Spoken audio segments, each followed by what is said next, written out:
It's time for Inside the Capitol, your weekly legislative update from the League of Oregon Cities. And now for a look at what's happening this week in Salem, here is LOC Legislative Director Jim McCauley. Good morning. The good news is by the end of the week, we'll be down to less than 50 days for session to finish up. That should be good news for anybody that's out there. One thing I want to start out with is make sure from this point on, everybody really needs to pay attention to the alerts that are going out. Make sure they pay attention to the bulletin and any other type of targeted communication that you are getting from your IGR staff that's out there. We're hitting a pretty critical point in what remains. We've got a second chamber deadline coming up at the end of the month, which will be helpful and drop the bill list by probably another third. But all of those that remain will still be of critical importance to the league, and you'll be getting those weeklies. I'll start off with clean diesel. That's House Bill 2007. It's actually scheduled for a hearing today and a possible work session in House Rules Committee. The bill essentially would require a phase-in, or actually a phase-out of pre-2010 medium and heavy-duty trucks from public fleets. So we're talking trucks, dump trucks, and things of that nature. But because they went into the medium duty trucks, it actually brought it down below this 20,000 gross vehicle weight and gets it into some of the more utility trucks and things of that nature that are out there. We've been working with Car and Power, myself and Tracy Rutten, and to express essentially our concerns, and have asked for amendment language to try to help the smaller communities out there that don't have the resources to do these trade-outs. You're going to likely get some kind of a 10-year phase-in in this process. But again, we're going to try to confine this bill as much as we can to the much more urban population centers and things of that nature. Carbon is up as well later on this evening. That's House Bill 2020.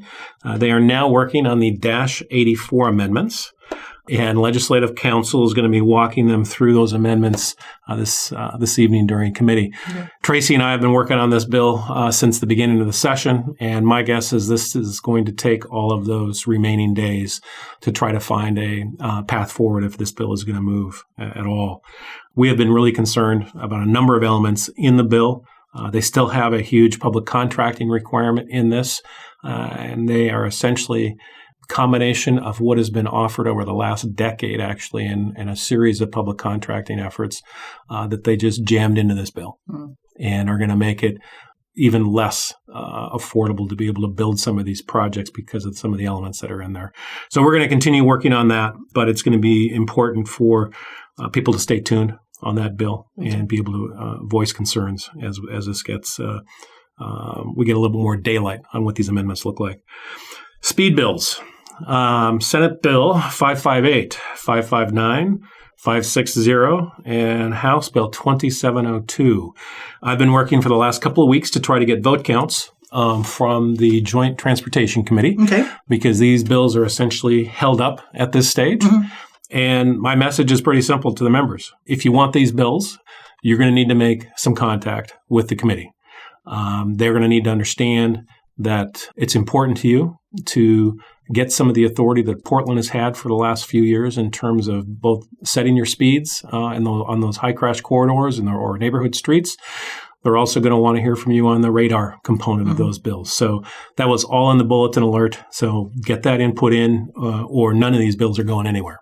I'll finish up really with public records. This has kind of been an annual, at least session conversation, I'll say, trying to make it easier for the public to get public records and make any public entity life's more difficult in terms of trying to get that stuff out. I think anybody who runs a city or a county or any other type of public agency knows that these requests for public information can be staggering at times and can be incredibly costly at times.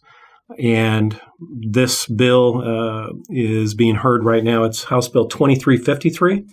It's in the Senate Committee on Business and General Government. Car and Power is the sponsor of this, and it essentially would give courts, district attorneys, and the Attorney General the authority to impose $200 fines and a reduction in fees if any agency is unresponsive to a request or exercises undue delay. So Scott Winkles has been working on this bill. The league is very concerned about it because of potentially creating a profit motive in there.